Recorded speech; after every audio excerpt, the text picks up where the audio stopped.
Good morning बच्चों। कैसे हैं आप लोग? सभी स्वस्थ होंगे और सभी अच्छे होंगे। तो चलिए आज फिर से मुकेश सर ऑनलाइन क्लास में आप लोग सभी बच्चों का स्वागत है। और आज हम लोग पढ़ेंगे वर्ग 7 का विषय हमारा विरासत, जो कि सामाजिक विज्ञान के इतिहास नामक पुस्तक से हम लोग पढ़ रहे हैं। पार्ट 1 मध्यकाल में भारत, जिसमें हम लोग भाग 4 जो है और यह अंतिम भाग है, हम लोग इसको पढ़ेंगे। तो इसको पढ़ने से पहले जो है थोड़ा सा भाग 3 के बारे में थोड़ा जान लेते हैं। भाग 3 में हम लोग पुराने एवं नए धर्म के बारे में पढ़े थे। पुराना धर्म चूंकि हमारा प्राचीन धर्म है, जो सनातन यानी हिंदू धर्म के बारे में बताता है, और नया धर्म जो है वो इस्लाम है, जो कि आपके बुक के आधार पर जो है इस्लाम धर्म 7वीं शताब्दी में भारत में प्रवेश किया। इसके बाद हम लोग ऐतिहासिक स्रोत जो है, पुरातात्विक स्रोत और साहित्यिक स्रोत के बारे में हम लोग पढ़े थे। मध्यकाल को जानने के लिए इतिहास के 2 मुख्य स्रोत हैं, जिसमें पुरातात्विक स्रोत में जो है सिक्के, स्थापित कला, जिसमें भवन निर्माण हो गया, भवन निर्माण में आपका मंदिर निर्माण हो गया, मस्जिद निर्माण हो गया, मकबरा निर्माण हो गया, किला निर्माण हो गया, है ना। ये सारे निर्माण के बारे में हम लोग मध्यकाल को जान सकते हैं। साहित्यिक स्रोत में जो थे वो हम लोग चूंकि उस समय जो है कागज सस्ता और आसानी से उपलब्ध हो जाता था, इसका उपयोग धर्म ग्रंथ, ऐतिहासिक पुस्तकें, यात्रियों का वृत्तांत, अदालती दस्तावेज, संतों के उपदेश आदि लिखे होते थे। छापा खाना नहीं होने की वजह से जो है उस समय लेखन जो कार्य होता था वो पांडुलिपि से तैयार किया जाता था। और पांडुलिपि जो है लिखने वाले को पांडुलिपि लिखने वाले को नकलन विष अपने हाथ से लिखते थे, जिसके वजह से वो कभी कभी जो है बहुत सारे वाक्यों को चेंज करके लिखते थे। इसमें एक थोड़ा सा जानकारी हम लोग ले लेंगे कि कागज का आविष्कार बता सकते हैं बच्चों कि कागज का आविष्कार कहाँ हुआ था?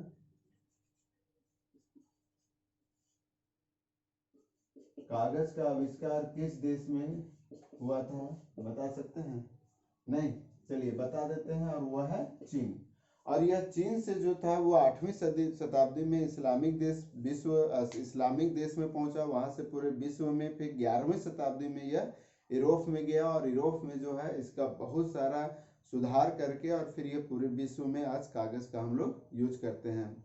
उसमें हम लोग फिर जो है अल्बेरोनी के बारे में पढ़े थे, जो कि तहकीका के हिंद नामक एक पुस्तक लिखे थे, जिसमें हम लोग मध्यकाल के बारे में बहुत सारी जानकारी मिलती है। उस समय पूजा पाठ, है ना, रीति रिवाज के बारे में भी उन्होंने लिखा था, और इससे हम लोग मध्यकाल के बारे में जान सकते हैं।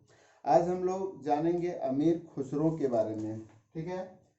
आज हम लोग जो भाग 4 है उसमें हम लोग जानेंगे कि अमीर खुसरो क्या थे, है ना।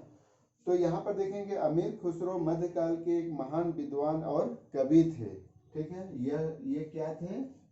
विद्वान थे, यानी प्रकांड विद्वान एवं कवि थे, ठीक है।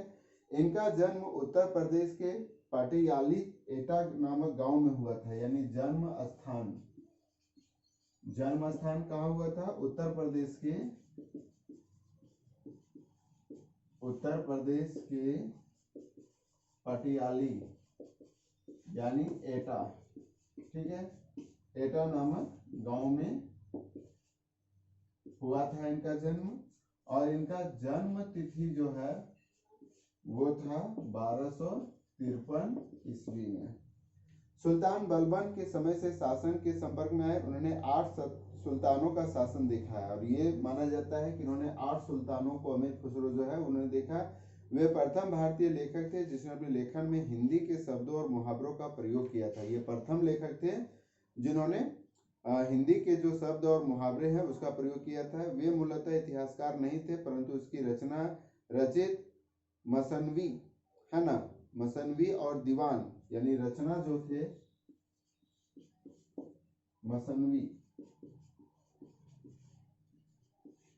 और दीवान, ये 2 रचनाएं हैं जिसके माध्यम से हम लोग मध्यकाल के इतिहास को हम लोग जानकारी प्राप्त कर सकते हैं। उन्होंने कई ग्रंथों की रचना की। वे प्रसिद्ध संत निजामुद्दीन औलिया के शिष्य थे। खुसरो पहले व्यक्ति थे जिसने हिंदी और फारसी में एक साथ लिखा है। उन्हें खड़ी बोली के आविष्कार का श्रेय माना जाता है। यानी खड़ी बोली का आविष्कार कौन थे? खड़ी बोली के आविष्कार, है ना, खड़ी बोली का आविष्कार जो थे वो अमीर खुसरो को ही माना जाता है। संगीत के क्षेत्र में उन्होंने कई रागों का जन्म दिया। खुसरो ने भारत के विषय में फारसी में लिखा था, गर फिरदोस बर रुए जमी अस्त अमी अस्तो अमी हमी अस्तो हमी अस्त, यानी अगर धरती पर कहीं स्वर्ग है तो यही है, यही है और यही है। तो इस तरह से अमीर खुसरो जो है वो भारत के बारे में महत्वपूर्ण जानकारी जो है उनसे मिलती है। इसके बाद जो है हम लोग मध्यकाल में झारखंड जो है, हम लोग मध्यकाल में भारत को जान लिए, अब मध्यकाल में हम लोग झारखंड को जानते हैं। मध्यकाल में झारखंड दिल्ली या बाहरी सल्तनत के सीधे कब्जे से मुक्त था। नागपुर संस्थान परगना से लेकर उड़ीसा और मध्य प्रदेश तक फैले जनजातीय क्षेत्र के लिए झारखंड शब्द का पहला प्रयोग संभवतः मध्यकाल से ही शुरू हुआ था। उपलब्ध ऐतिहासिक सामग्री में 13वीं सदी के एक ताम्र पत्र में इस क्षेत्र का नाम झारखंड शब्द का पहली बार प्रयोग हुआ था। यानी 13वीं सदी में ताम्र पत्र पर पहली बार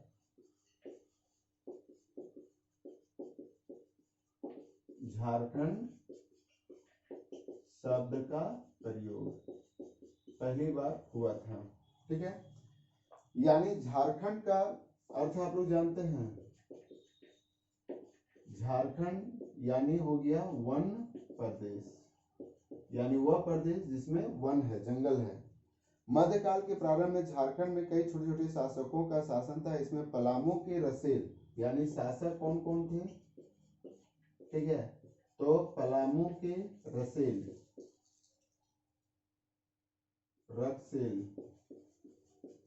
ये शासक जो है वंश का नाम है। पोखरा में नागवंशी और सिंहभूम में सिंह वंश। अभी भी आप लोग रांची में नागवंशी जो साम्राज्य है, रांची तक जो है ये नागवंशी साम्राज्य का जो है पड़ता है।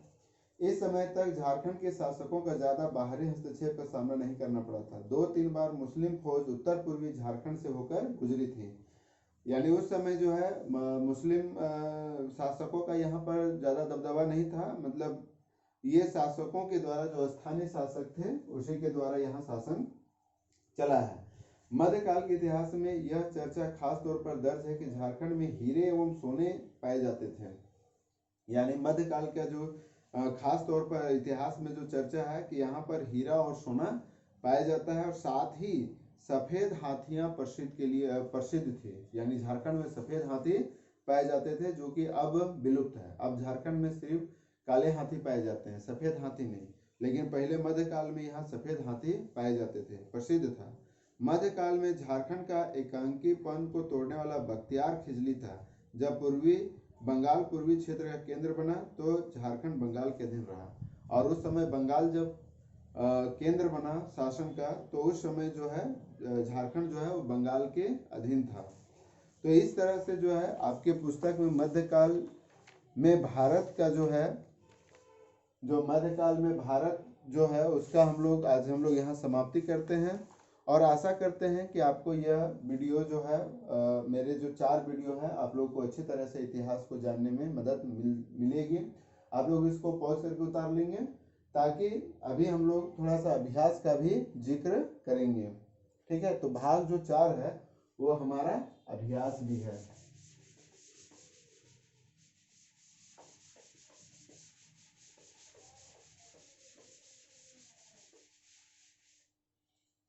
हम लोग थोड़ा अभ्यास भी देखेंगे।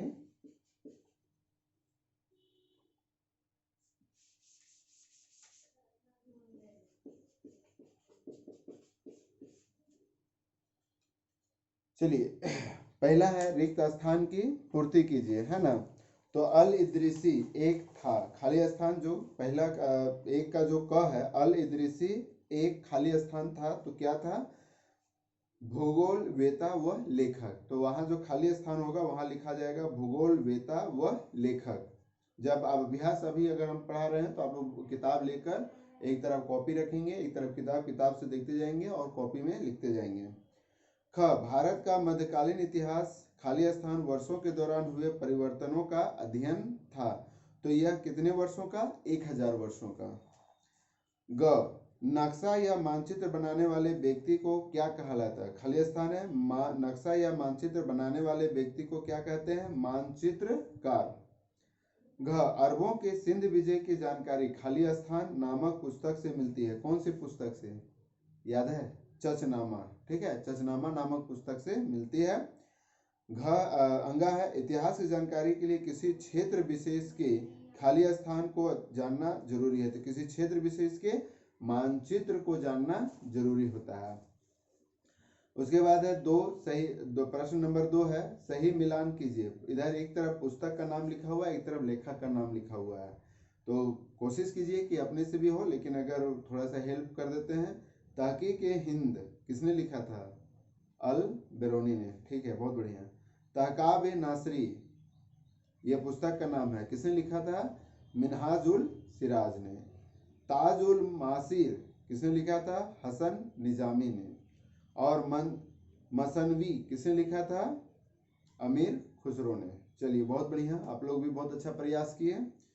इसके बाद प्रश्न 3 है, निम्न प्रश्नों के उत्तर लिखें। जियाउद्दीन बर्नी कौन था। तो इसका उत्तर हो जाएगा जियाउद्दीन बर्नी एक इतिहासकार था। ख है, हिंदू धर्म ग्रंथ भगवत गीता क्या संदेश देती है। तो इसका उत्तर हो जाएगा कि हिंदू धर्म ग्रंथ भगवत गीता जो है वह ज्ञान योग एवं कर्म योग के आधार पर किसी भी प्रकार के भेदभाव को मिटाकर संभाव का संदेश दिया गया है। इसके बाद है ग जो है, हिंदुस्तान शब्द का प्रयोग किन किन संदर्भों में हुआ है।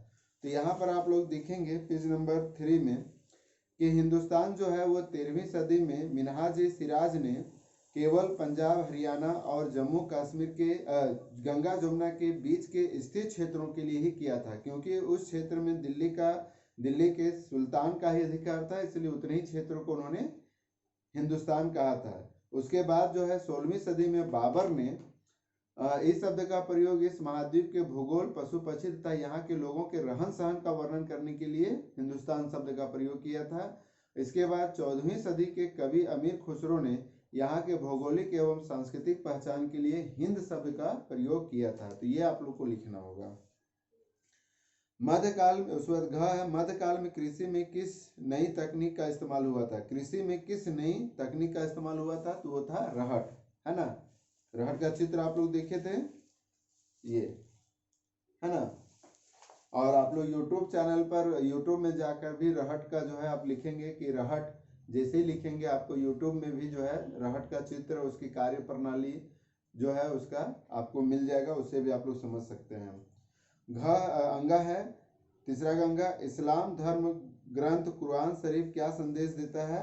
तो आप यहाँ पर देख सकते हैं पेज नंबर 7 का जो है ऊपर में आप देखेंगे कि प्रेम करुणा तथा उदारता में विश्वास का संदेश देता है। उसके बाद है प्रश्न 4, इतिहासकारों के लिए एक लेखक की बात का पता लगाने के लिए विभिन्न पांडुलिपियों का अध्ययन क्यों जरूरी होता था। क्योंकि पांडुलिपि जो होती थी वो हाथ से लिखा जाता था और प्राय ऐसा देखा जाता था कि एक ही लेखक के बात को जो है लिखने वाले उसमें बहुत तरह के नए शब्दों का या कुछ परिवर्तन कर देते थे, जिससे सही जानकारी नहीं हो पाता था, इसीलिए उनके पांडुलिपियों का अध्ययन जरूरी था। 5वां जो है, जब छापे खाने नहीं होते थे तब पुस्तकें कैसे तैयार की जाती थी। तो जब छापे खाने नहीं थे तो पुस्तकें हाथ से लिखी जाती थी, जो हूबहू उतारा जाता था। 6, मध्यकालीन इतिहास के विभिन्न स्रोतों से आप किस स्रोत को ज्यादा महत्वपूर्ण मानते हैं। तो हम लोग देखे थे मध्यकाल के इतिहास को जानने के 2 स्रोत थे, वो थे पुरातात्विक स्रोत और साहित्यिक स्रोत। तो इसमें आपको जो अच्छा लगता है कि हम किससे मध्यकाल को अच्छे ढंग से जान सकते हैं, तो पुरातात्विक स्रोत में प्रायः अभी बहुत सारी चीज़ें खंडर हो चुकी हैं, बहुत सारी चीज़ें मिट चुकी हैं, उसमें शासकों के द्वारा बहुत सारा परिवर्तन भी कर दिया गया है। इसीलिए पुरातात्विक से अच्छा रहेगा कि हम साहित्यिक स्रोत, चूँकि वो अभी भी हमारे पास मौजूद है और अच्छे ढंग से मौजूद है, तो उसे हम लोग मध्यकालीन इतिहास को अच्छे ढंग से जान सकते हैं। उसके बाद एक परियोजना कार्य है कि इस अध्याय में कुछ खास खाद्य एवं पेय पदार्थों का उल्लेख है जो मध्यकाल में भारत लाए गए थे। इसकी सूची तैयार कीजिए और इसमें किन्हीं 2 पदार्थों के इतिहास का पता लगाइए और उसकी परियोजना तैयार कीजिए। तो हम लोग ये देखे थे कि मध्यकाल में जो है कुछ चीज़ें हैं, जैसे आलू, मक्का, मिर्च, चाय और कॉफ़ी जो था वो मूल फसल यहाँ भारत देश की नहीं है, वो विदेशों से आई थी। तो इसके बारे में कोई 2 फसल का, चाहे आलू मक्का है या चाहे कॉफ़ी का, किन्हीं 2 का जो है आप लोग परियोजना कार्य बनाएंगे। इसमें आप लोग यूट्यूब का भी सहायता ले सकते हैं, ठीक है। तो इस तरह से जो है आपका जो किताब है, किताब के अनुसार जो है आपका सिलेबस के अनुसार जो है पाठ 1 जो था वह मध्यकाल में भारत जो है वो ख़त्म होता है। और आशा करते हैं कि आप लोग को जो मेरा वीडियो है जो 4 भागों में आपको यह पाठ को मिलेगा, आपके लिए बहुत ही रोचक और ज्ञानवर्धक साबित होगा। इन्हीं आशाओं के साथ आप सभी बच्चों को बहुत सी शुभकामनाओं के साथ धन्यवाद।